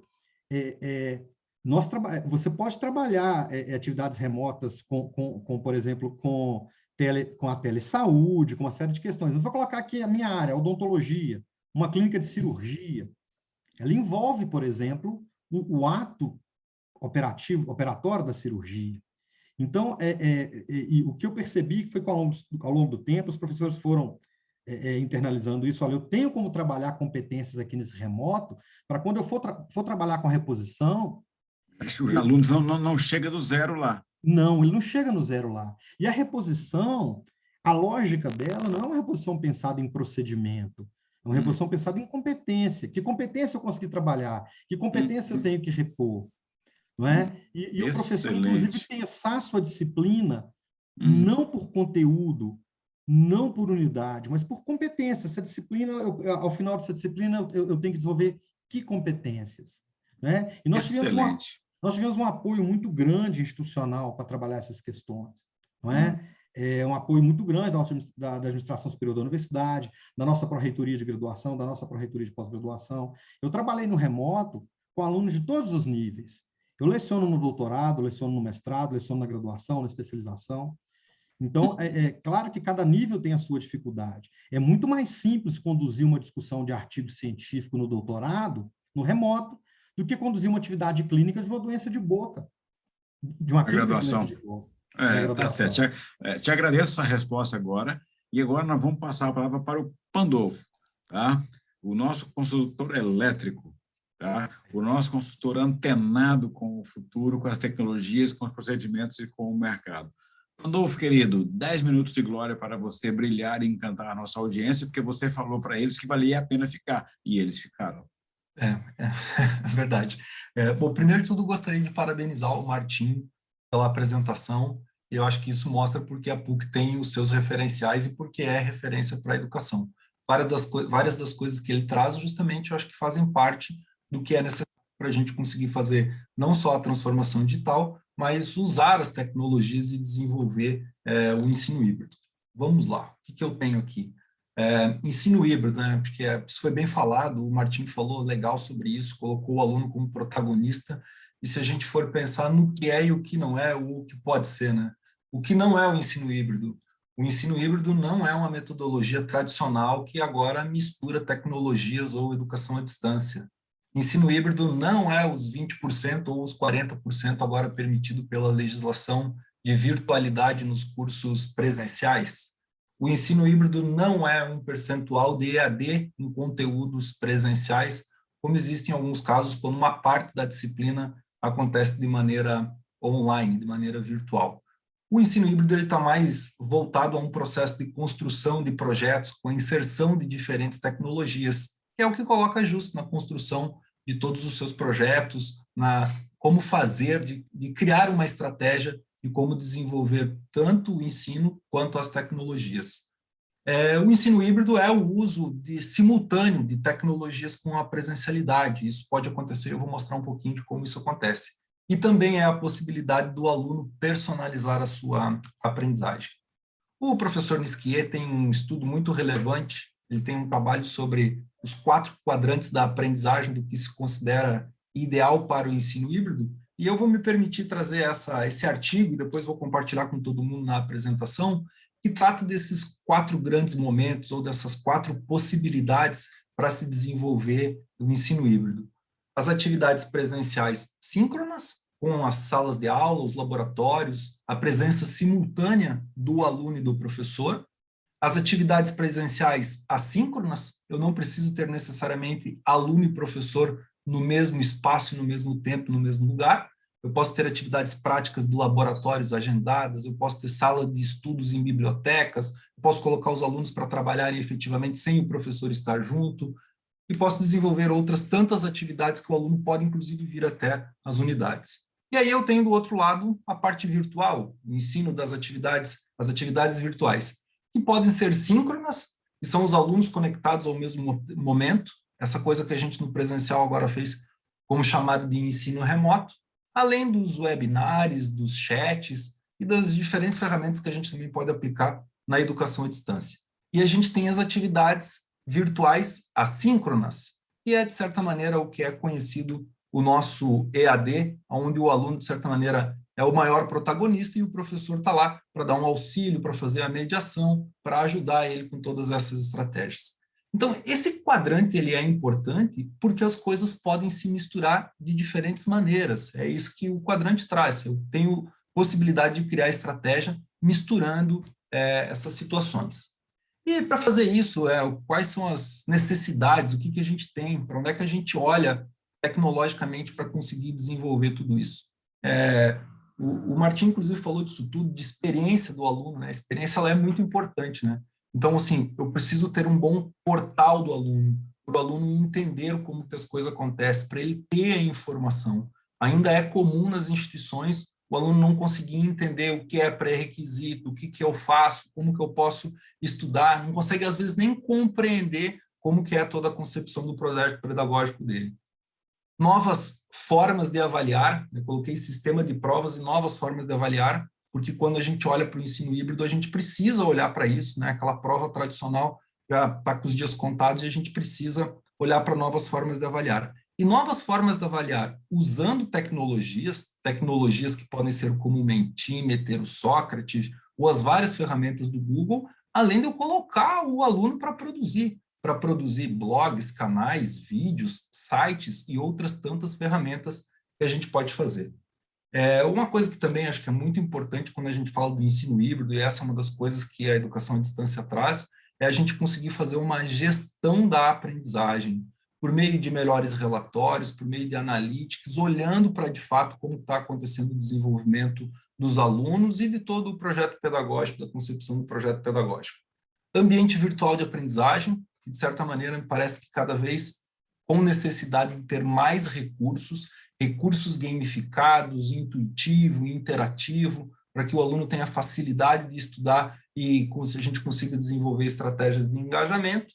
além de duas situações que me parece que agora muito evidentes nesse ensino híbrido. Uma ligadas aos laboratórios virtuais, e aí a gente fala de laboratórios virtuais de realidade aumentada, de terceira dimensão, laboratórios virtuais de empresas que produzem ou de recursos educacionais abertos, como alguns existentes no Brasil e de outras universidades fora do Brasil, que também trabalham com uma linha muito grande de práticas, além de repensar os espaços de aprendizagem. E aí não vou nem falar muito, que o Martim trouxe muito bem como que a gente faz isso, de que maneira que a gente repensa esses espaços de aprendizagem para esse novo momento, para essas situações todas.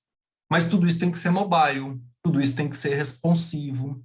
A necessidade do aluno, a gente ainda tem uma deficiência no país com relação ao acesso à internet no desktop, mas o mobile ele ainda é a grande utilização. 93% das famílias possuem acesso ao smartphone e ele, de fato, na pandemia, foi um dos grandes devices, uma das grandes maneiras dos alunos estudarem. Então, a gente fala mobile first, né?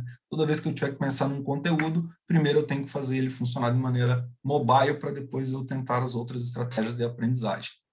Isso é super interessante, isso é super importante porque, de certa maneira, a gente tem que olhar para o que está acontecendo. Não adianta a gente criar uma solução ou uma tecnologia que não esteja aderente com a realidade dos meus alunos.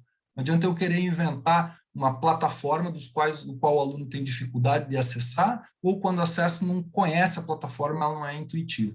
Então, tem algumas coisas que são muito interessantes quando a gente olha, por exemplo, para as redes sociais, no mundo e no Brasil, né? O Brasil é o segundo país no mundo de mais utilização do WhatsApp, o terceiro do mundo maior utilização do Instagram, o quarta posição mundial do Facebook.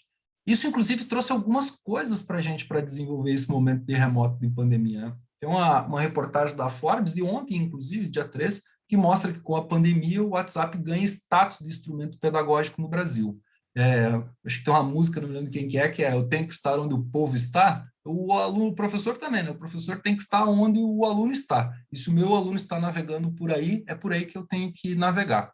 O Facebook, inclusive, tem alguns aplicativos, algumas aplicações que permitem gravação de vídeo, permite compartilhamento, permite chamada, permite uma série de situações bem voltadas para a área educacional. E o TikTok foi uma coisa que a gente também já conversou bastante sobre isso, que é uma febre, né? Uma coisa fantástica trabalhando com microlearning, né? Se você procurar no TikTok a palavra learning on TikTok, você vai se surpreender com as bilhares de visualizações de pessoas criando os vídeos muito curtos, bem nessa pegada de microlearning. E a gente tem uma pesquisa muito bacana que aconteceu agora no início do ano, agora publicada em abril, por uma das empresas que trabalham com os ambientes virtuais de aprendizagem, e ela entrevistou 4.830 diretores de diferentes instituições de ensino na América Latina. Aqui no Brasil foram 474 instituições de ensino, e a pesquisa mostrou o seguinte: 68% dos entrevistados entendem que o modelo híbrido, de certa maneira, oferece benefícios educacionais superiores apenas ao modelo presencial ou sem o uso das tecnologias. Existe, inclusive, uma pesquisa americana que casa também esses dois modelos e mostra que mais efetivo não é nem o presencial e nem o EAD, é a mistura das duas coisas. Essa pesquisa trouxe algumas coisas também que são muito importantes, que ela mostra o seguinte: 92% entendem que as instituições de ensino precisam de transformar digitalmente para permitir o crescimento futuro. Não posso ficar estagnado. Se eu não trabalhar com isso, se eu não buscar essas tecnologias, se eu não inovar, se eu não trazer esta realidade para a minha instituição, obviamente eu vou ser atropelado. Atropelado por um aluno que tem um novo perfil, tem um novo estilo de aprendizagem e, obviamente, começa a fazer diferentes escolhas. Uma outra situação da pesquisa: 70% afirma que a pandemia acelerou a implantação das estratégias digitais. Foi assim com todo mundo, a fala do Martim também, a gente rapidinho se reúne todo mundo, a gente precisa fazer, a gente precisa avançar. E uma das coisas que eu acho que é onde a gente tem que olhar, e 35% descrevem como difícil o processo de implementação de tecnologias digitais.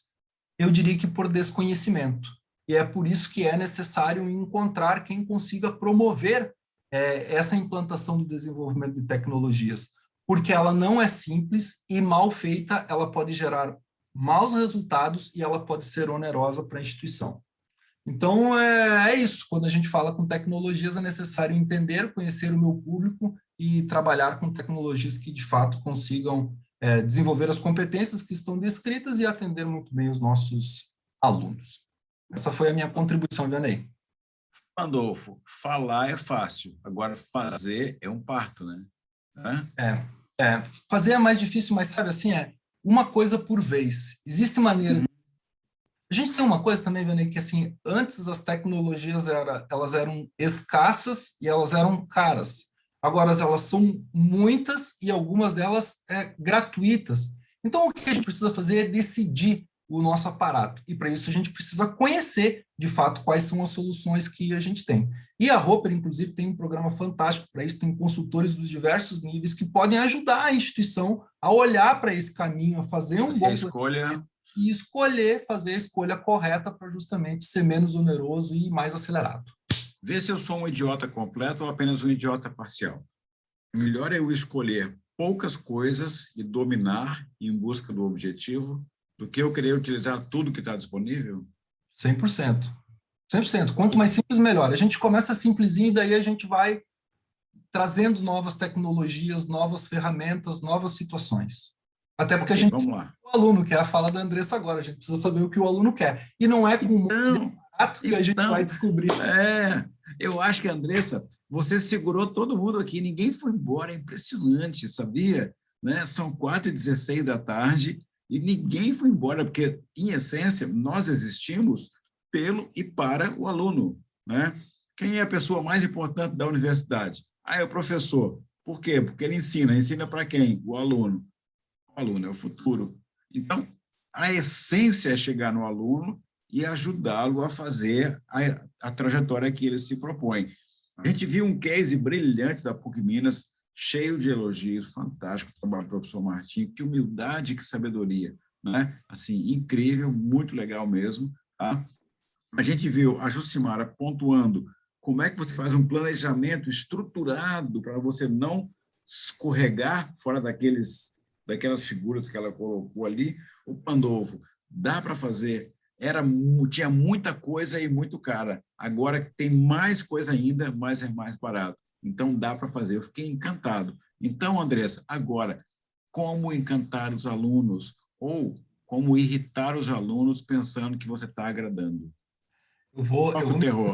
Eu vou me permitir, Andressa, vou puxar o teu slide aqui, mas antes de puxar o slide da Andressa, eu tinha aqui, rapidinho, eu vou mostrar aqui, que imagina um aluno numa sala de aula presencial, aprender com um instrumento onde ele consegue olhar o professor lá na frente, trabalhando no presencial e, em vez de no data show fazer a apresentação do seu slide, colocar um objeto interativo animado desse e trazer essa informação para o aluno. Quanto que você vai despertar para o aluno? Ou ainda, conseguir fazer um objeto filmado que toma decisões do que ele precisa fazer. Então, as possibilidades e as ferramentas, elas existem. Está contigo, Andressa. Andressa, 10 minutos para você encantar todo mundo. Uau, é um desafio. O tempo é um desafio para todos, né? Vai lá. Então, vamos lá. Vou falar para vocês rapidinho quais são os panos de fundo, né? Ou os pins que estão fixados na minha mente quando eu coloco óculos para ver o ponto de vista dos alunos. Então, todos nós tivemos, ao longo da nossa vida, algumas experiências profissionais que vão moldando a nossa mente e vão designando a forma que a gente vê as coisas e a forma que a gente ouve as coisas. Então, para trazer isso aqui para vocês, 3 experiências profissionais da minha vida ficaram, vamos dizer assim, ligadas, né? Então, num dado momento da minha vida, eu trabalhei como diretora de uma unidade do SENAC, no Rio Grande do Sul, e ali eu tinha muito contato com educação, com empresas, com instituições de comércio. Eu atendia 11 prefeitos, 55 líderes sindicais, e ali escutando as demandas de todos esses universos. Depois, mais adiante, eu atuei em cursos de pós-graduação da Faculdade SENAC, onde eu tinha alunos que já tinham mestrado e doutorado e dirigiam bancos, dirigiam instituições econômicas, então uma outra visão. Depois eu trabalhei fundando uma universidade corporativa numa empresa, na Casa Publicadora Brasileira. E depois eu ajudei a fundar o campus virtual ou campus EAD do NASP de São Paulo, que hoje já tá bem desenvolvido, né, com vários cursos.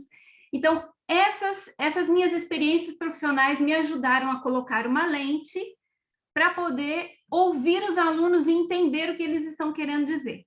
Por que eu estou tomando esse cuidado de falar para vocês rapidinho quais são essas minhas experiências que vestem, né, em mim um óculos para ver?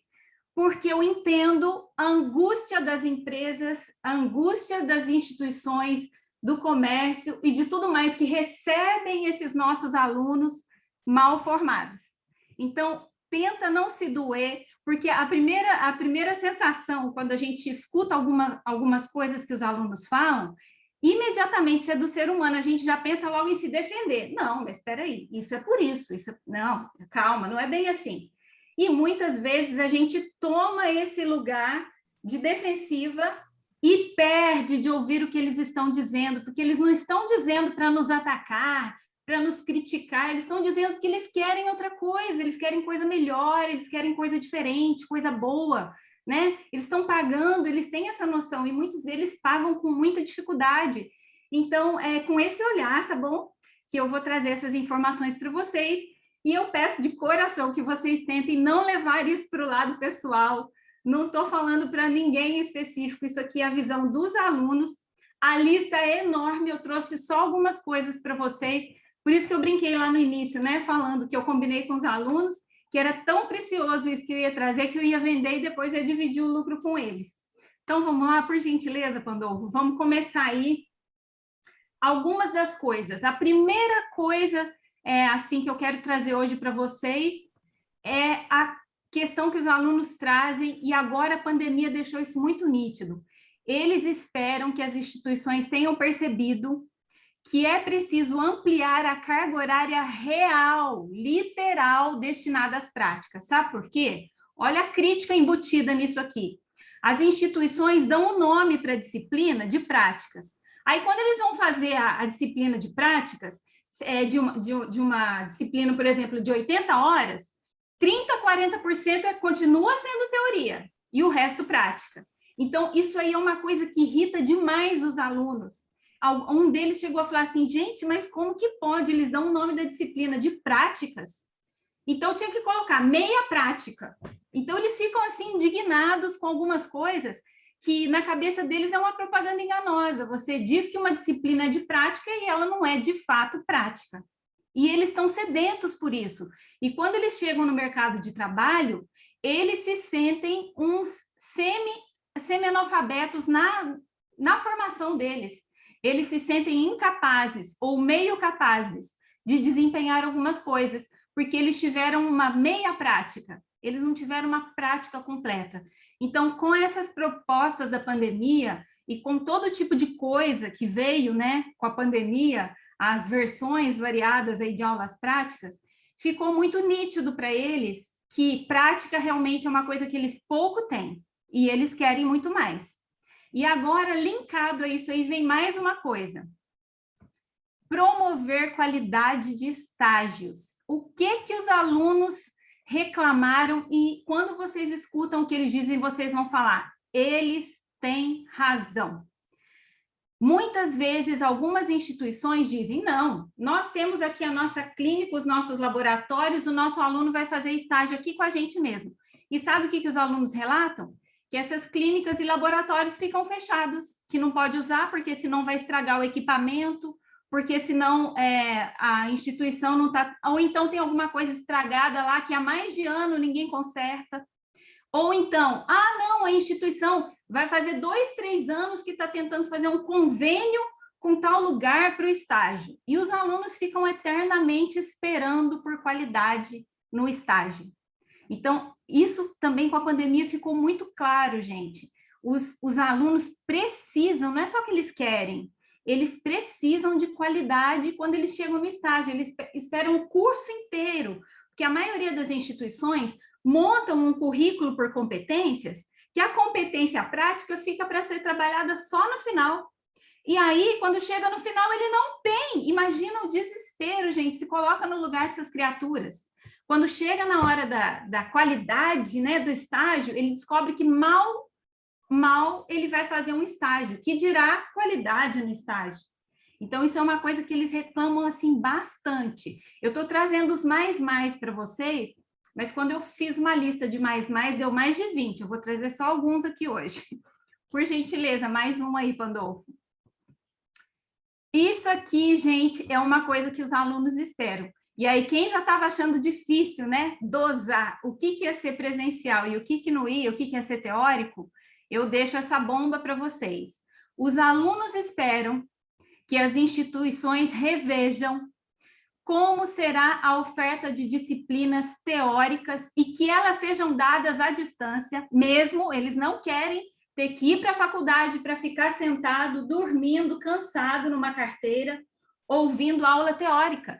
Eles já perceberam que isso que eles faziam, que é ficar sentado lá ouvindo aula teórica, no tempo que eles não tinham essa possibilidade de ensino híbrido, não cabe mais. Então, a instituição presencial, que voltar oferecendo aula teórica, com o aluno sentadinho na carteira, você vai perceber que isso não agrada o aluno. Ele espera que isso não aconteça mais. Gente, eles falaram com essas palavras, tá? Andressa, eu estou chocado com a realidade. Eu estou encantada, choque. Vianney. Você está chocada, eu estou chocado. Não, mas o choque também é sinônimo de encantamento, né? Caramba, que radical. Toca o terror aí, vai em frente. Pois é, vamos lá. Então, eles esperam que essas disciplinas teóricas, de fato, sejam dadas à distância para reservar os encontros presenciais para o que realmente é essencial. Porque o aluno hoje, ele consegue perceber aquilo que é essencial e aquilo que não é. Nós estamos num mundo que a gente não pode fazer de conta, que a gente não percebe, que o conhecimento está muito mais acessível do que antes. Eles chegam para uma aula com um professor, por exemplo, uma pessoa da área de farmacêutica. Quantos blogs e sites de profissionais, de leigos que tem sobre estética? A pessoa chega lá já sabendo todo um tratamento facial. Aí o professor vai na sala de aula querer passar uma teoria crua, onde ele já viu vídeo, já viu imagem, já foi numa clínica de estética como cliente. Então, gente, essas coisas são realidade hoje. Nós estamos nesse mundo que o aluno tem já, por meio da virtualidade, em caminhos não científicos, vamos dizer assim, que são aqueles que a gente recomenda, né? Ele já tem acesso. Então, eles esperam que as aulas presenciais realmente sejam proveitosas, que não hajam mais professores, e vocês sabem que tem, e eu vou repetir o que eles disseram, eu estou vestindo a camisa deles aqui hoje. Professor contando piada, professor contando como que começou a namorar, como que casou, o que o filho fez naquele dia tão bonitinho, sabe? Os alunos acham isso legal num momento informal. Eles gostam de ter amizade, saber da vida dos professores, né? Afinal, é por isso que o Big Brother faz tanto sucesso. Eles gostam de saber da vida das pessoas, mas não no horário de aula. E isso acontece no presencial. Já quando as aulas são gravadas, isso não acontece. Então, eles já sacaram isso aí. Eles já perceberam que na aula gravada não tem enrolation e na aula presencial tem. Vou contar para vocês um fato que o aluno me fez prometer que quando eu tivesse uma oportunidade eu ia falar para todo mundo. O que aconteceu no curso dele? Ele é da área das engenharias. Numa dessas disciplinas tem 3 aulas seguidas, a aula estava acontecendo por meio de um acompanhamento remoto, o professor deu uma atividade, explicou muito mal como era para fazer a atividade, deu adeus aos alunos e deixaram eles se virando, por 3 horários. E isso aula gravada. Então, ele fala, professora, se você vier aqui na minha faculdade, você vai ver essa aula gravada. E os alunos ficaram igual loucos no WhatsApp, que eles têm um grupo de sala de aula, como o Pandolfo falou, no WhatsApp, discutindo. Metade da discussão era como fazer atividade, metade da discussão como é que o professor tinha coragem de fazer uma coisa dessa. Nem preocupado de ninguém pegar um coordenador, alguma coisa assim. Então tá, já falei bastante, que já está acabando o meu tempo. Vianney, eu acho que eu deixo as próximas informações para uma próxima oportunidade. Não. Você falou que eram quantas mesmo? 10? Falta só duas. Falta duas. Não, completa. Eu vou pedir para a audiência 5 minutos de tolerância para a gente responder as perguntas. Nós temos 6 perguntas ali, eu vou passar para todos os nossos palestrantes, limite de tempo de 1 minuto para cada um, então eu vou pedir para a audiência 5 minutos de tolerância para a professora Andressa acabar de tocar o terror. Linda, mágica a tua fala, ninguém está indo embora, é impressionante, são 4h30 da tarde. Vai lá, conclui. Então, vamos lá. outro apelo que eles fizeram e que eu fiquei refletindo bastante, porque a gente acha que os nossos alunos são, muitas vezes, gente, vamos falar a verdade aqui, às vezes a gente acha que os nossos alunos são um pouquinho fúteis, de não quererem saber de pesquisa, mas eles querem. Eles querem mais do que a gente imagina, eles estão muito mais ligados em inovação do que você pensa, tá? Então, eles querem que as instituições promovam situações práticas junto à comunidade, porque eles estão percebendo que aquilo que eles estão aprendendo, eles não estão impactando a comunidade, não estão conseguindo nem emprego, passam vergonha quando são empregados.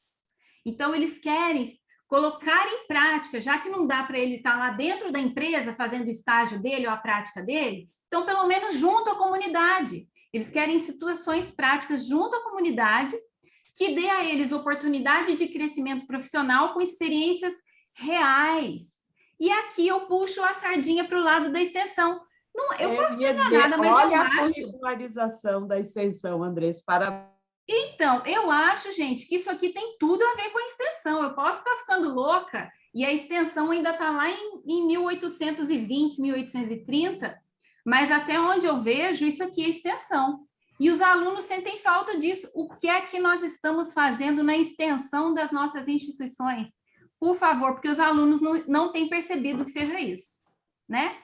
Então tá. Por último, gente, trabalho voluntário dirigido. Sabe o que os alunos querem com isso? Eles querem ter um bom currículo para ter oportunidades no exterior.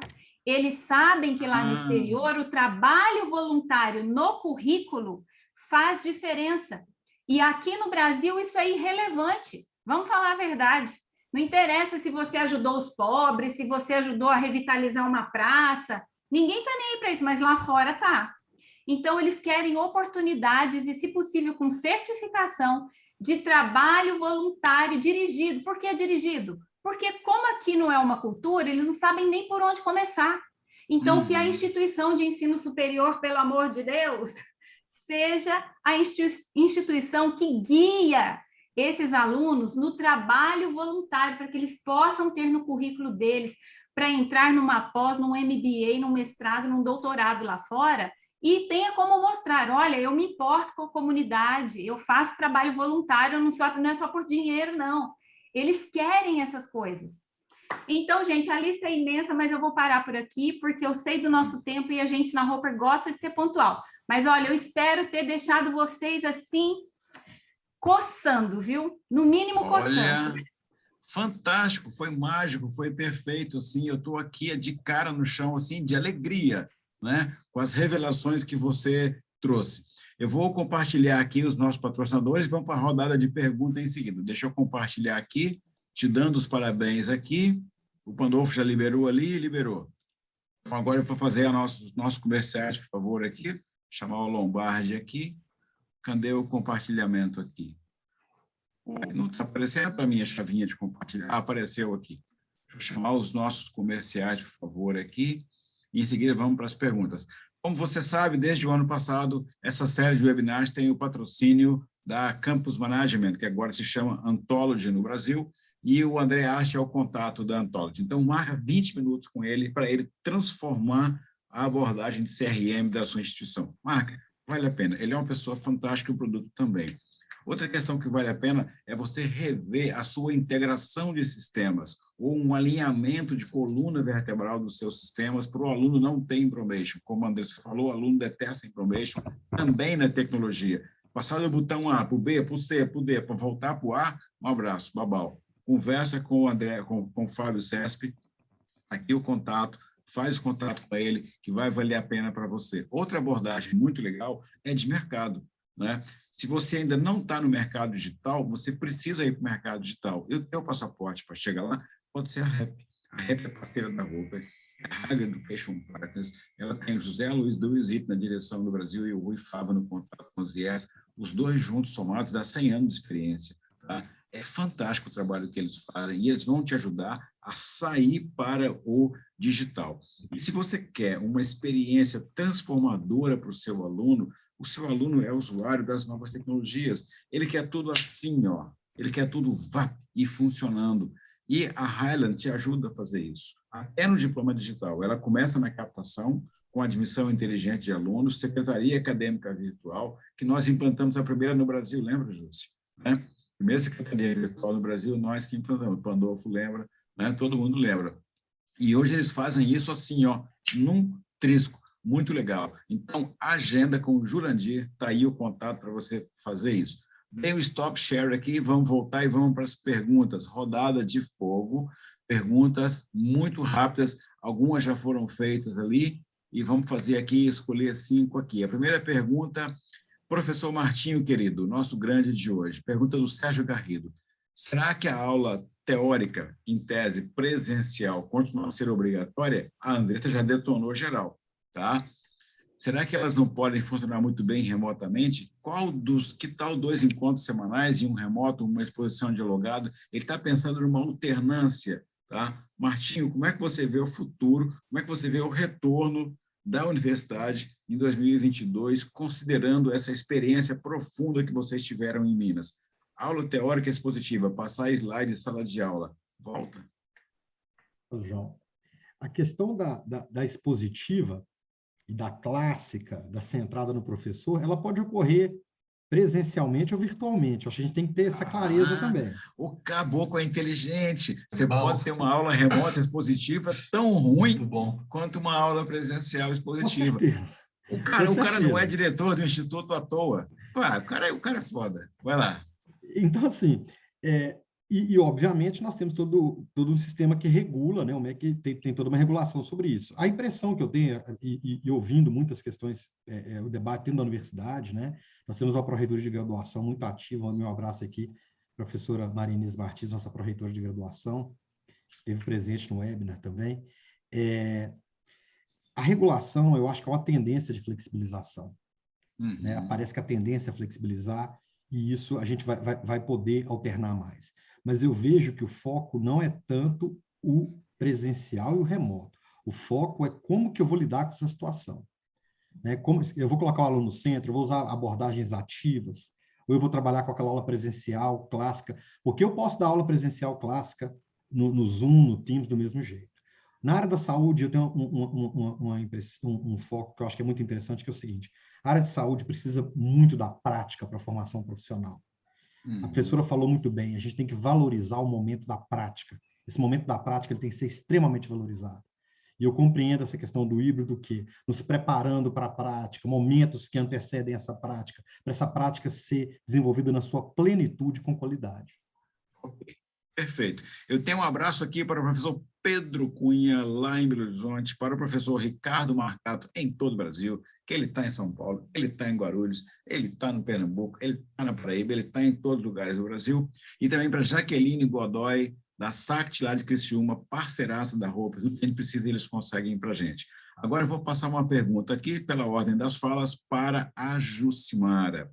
Jucimara, querida, a capacitação dos professores, pergunta do Reinaldo, a capacitação dos professores com as ferramentas e mídias para desenvolver essa evolução da universidade, como que ela pode ser feita rapidamente?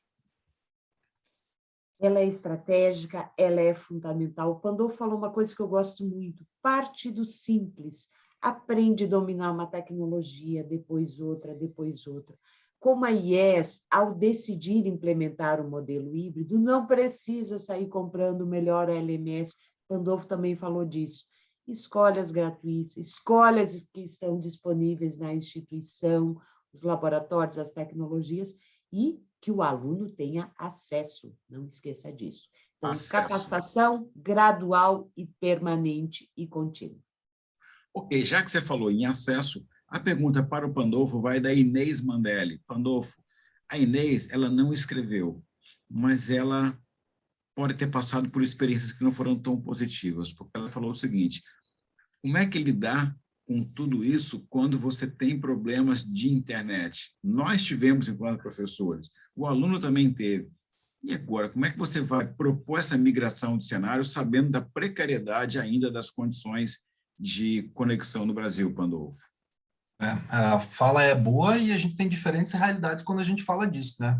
Uma realidade de ensino básico, de ensino médio, e uma realidade de ensino superior. Tem uma pesquisa feita aqui no Rio de Janeiro, agora recentemente com a Universidade Federal aqui do Rio, que tem 50 mil alunos, e a pergunta era se você tem um smartphone, se você tem acesso à internet, se você consegue estudar. 98% responderam que sim. Então, eu acredito que a gente tem essas diferenças de modalidade e de regiões. Agora, essa é uma discussão muito importante, porque ela é uma discussão que ela está além das instituições de ensino. Essa é uma discussão que a gente deveria fazer cada vez mais com o governo, com o Estado, pensando de que maneira que isso poderia acontecer. Quando a gente olha, por exemplo, para as operadoras elas dão um pacote gratuito, onde quem acessa tem direito a acessar o quê? Os aplicativos que são básicos, que são comuns. Mas a gente também já tem instituições de ensino que oferecem pacotes de dados, chips, que oferecem o polo como suporte para o aluno poder fazer alguma atividade. Então, sim, esse ainda é um problema no nosso país, mas eu quero lembrar que a gente é o terceiro país do mundo com maior acesso à internet. Beleza, temos que nos virar nos 30. Tá? Ok. Andressa, para você, a última pergunta que será respondida em função do nosso tempo. Quem pergunta é a Jucineide Lessa de Carvalho. Antes da pergunta dela, eu quero dizer que eu levei um puxão de orelha aqui do Valdenir, lá de Goiânia, porque eu não mandei um abraço para um de Goiás. Mas eu quero dizer é que você que está atrasado, porque no começo eu mandei sim, senhor. Tá? Um beijo para você e um beijo para o Manuel. E lá de Uberaba, a professora Raquel Mendes. Ela tocou o terror naquele triângulo mineiro todo, ela fez a implantação do Zebu Valley, ela fez a implantação de parque tecnológico, ela fez a implantação de novas empresas, pegou o financiamento da FINEP, ela é um furacão de inovação, é a nossa convidada da semana que vem, e ela está conectada conosco aqui, recebendo o carinho e o abraço de todos nós aqui. Então, Raquel Mendes, um grande abraço para você, semana que vem você vai dar um show aqui no nosso webinar. Manuel, querido, beijão também aí em Goiânia. Então, agora a última pergunta que vai para a Andressa aqui. Professora Andressa, os alunos tocaram no assunto acolhimento para o retorno e questões socioemocionais? Olha, os alunos tocaram, mas não foi um dos pontos mais, assim, de maior drama, vamos dizer assim, né? Eu já falo nesses termos. A reclamação deles é mais no sentido do descaso dos professores, muitas vezes dando atividades soltas e deixando eles livres, sem explicar demais. Teve um aluno que até falou assim, eu escolhi um curso presencial porque eu preciso de um professor pegando na minha mão e me levando até a formação que eu escolhi. Mas se é para ficar assim largado, autodidata, eu vou procurar outra coisa para eu fazer, já que não é para eles explicarem nada, para ficar no vácuo. E uma outra reclamação no sentido de acolhimento que teve bastante, e eu vou já deixar essa dica para vocês, gente, abram os olhos, isso para mim é basic do basic do basic. Quando os alunos vão para pagar as mensalidades, eles têm dificuldade, gente, eles não estão conseguindo pagar a mensalidade, isso é reclamação de acolhimento. E aí, quando eles finalmente conseguem alguém para atender, a pessoa fala que é com outro, e com outro, e com outro, e aí, quando eles conseguem a pessoa para atender, eles ainda são maltratados e escutam coisas do tipo, ai, o que você está reclamando? O seu curso nem é um curso tão importante. Pessoas de licenciatura falando isso, tá? E de cursos com mensalidades menores reclamando desse tipo de coisa. Então, com respeito ao acolhimento, eu acho que a melhor forma de acolher o aluno é mostrar para a gente que a gente se importa com ele em todos os sentidos.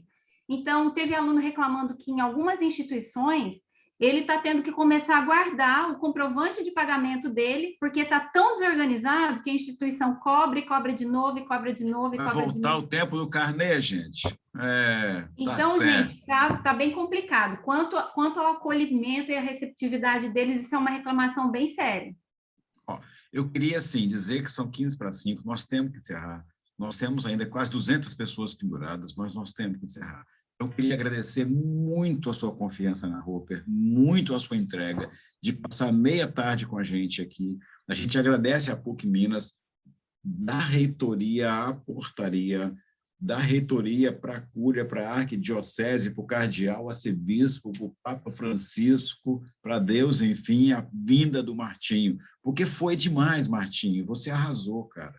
E o você, não é você, pessoa física, é o que você está representando para a gente nesse momento. Uma instituição de classe mundial ter a coragem de ter feito o que vocês fizeram em tão pouco tempo e com transparência e compartilhar com todo mundo. Então, assim, em nome de toda a diretoria da Roper, em nome de todas as pessoas que se inscreveram no seminário, nosso obrigado, assim, profundo a todos vocês da PUC Minas. E para não dizer que eu sou um babaca completo, eu vou dar 30 segundos de encerramento para cada um de vocês. Combinado? Tá? Então, pela mesma ordem das falas. Martinho, 30 para ti. Bem, agradecer você, João, pelo convite, a Roper, a todos os presentes, e falar que para mim é uma honra muito grande trabalhar na universidade, viver a universidade, e esse processo é o trabalho de muitos, da administração superior ao nosso colaborador que está na portaria, passando para os professores, alunos, técnicos administrativos. Então, tem sido um momento de muita transformação. Não é só também, a gente não colhe só coisa positiva, você tem muitas pedras no caminho, a gente vai juntando e no final, né, a gente constrói um castelo, não é isso? Então, o agradecimento a todos vocês e à PUC Minas pela essa oportunidade de estar representando a Universidade desse seminário. Ok, muito obrigado. Jucimara, 30 segundos e mais nada. Quero dizer muito obrigado, foi fantástico dividir esse webinar com a Andressa, com o Pandolfo, e participar dessa discussão junto com o professor Martim, e, claro, sob a sua mediação, que é sempre fantástica, Vianney. Muito obrigada. Eu acho que a grande lição da tarde de hoje é a morte da educação tradicional. Prática eu posso fazer no ensino online e eu posso fazer no ensino presencial e no ensino híbrido, né? E que a experiência nos dá maturidade e nos dá sabedoria para fazer ajustes necessários no processo. Obrigadão, beijos e abraços. Beijo. Pandolfo, queridos, 1, 2, 3, 30 para você. Para a gente conseguir fazer tudo isso, então, o webinar de hoje tratou que primeiro a gente precisa ouvir o nosso aluno, depois a gente precisa fazer um bom planejamento para saber exatamente o que a gente quer fazer, para conseguir entender qual é a tecnologia, as ferramentas que a gente precisa acrescentar para os nossos conteúdos. E, para isso ser bem feito, sempre olhar para os cases de sucesso. Muito obrigado, Martinho, obrigado a todo mundo que está com a gente. Andressa, querida, 30 segundos e mais nada, porque acabando aqui, eu vou comer um pastel com a nossa ex-colega da Unisul, da Jucimara, do Pandolfo, Patrícia Overton. Vou encontrar com ela aqui em Florianópolis agora, aqui a gente vai comer um pastel aqui para fechar a tarde. Andressa, querida, vai lá, 30 segundos e mais nada. O meu abraço, minha gratidão aí para os meus colegas, né? Professor Martinho, Vianney, Pandolfo, Jucimara. Um grande abraço para os nossos queridos que ficaram nos ouvindo aqui até agora. Perguntaram meu LinkedIn, é andressa.j.o.m.paiva. E aí eu quero deixar uma dica para vocês, gente. Um assunto que eu gosto muito, que é a gestão da inovação nas instituições. Eu vou dar uma colher de chá, quem tem ouvidos ouça. Qual é o ponto de partida para você trabalhar a criatividade e inovação na sua instituição de ensino superior? Faça uma boa escuta dos seus alunos. A melhor fórmula de criatividade e inovação é você ouvir o que os seus alunos esperam de você. Isso tem a ver com regionalismo, com cidade, com recursos que vocês têm, e os alunos sabem disso. Então, se vocês tomarem como ponto de partida as expectativas dos alunos, vocês já vão dar um salto de inovação que nem vocês imaginam, tá? Combinado. Beijão para todos. E eu tenho mais gente me cobrando um abraço aqui para a Jucimara e para o Pandolfo, do Arthur, e o Raulino mandou um abração também para a Jucimara essa semana. São esses colegas que moram no coração de todos nós. Ficamos por aqui. Semana que vem você vai ver um furacão de inovação e aplicação que vem de Minas, vem lá do Triângulo Mineiro, vem de Uberaba. Vocês vão conhecer uma pessoa fantástica, tá? Que ela vai mostrar para vocês como fazer inovação, como criar parques tecnológicos, como trazer recursos para a universidade que se transforma depois em investimento e que você pode cobrar como serviço da sociedade. Então, nós vamos conversar com a Raquel Mendes na semana que vem e ela vai dar um show, porque o dinheiro está escasso, os alunos estão escassos e as instituições têm que encontrar novas receitas. É possível fazer, ela vai mostrar como isso pode ser feito. Beijo, abraço para todo mundo, até na quarta-feira da semana que vem, 15h a gente está aqui. Beijo. Tchau. Beijo, Márcio, tchau. muito obrigado. Luciana, muito obrigado. Mariana, muito obrigado. Todo mundo, muito obrigado. Jefferson, muito obrigado. Beijo para todo mundo. Ficamos por aqui.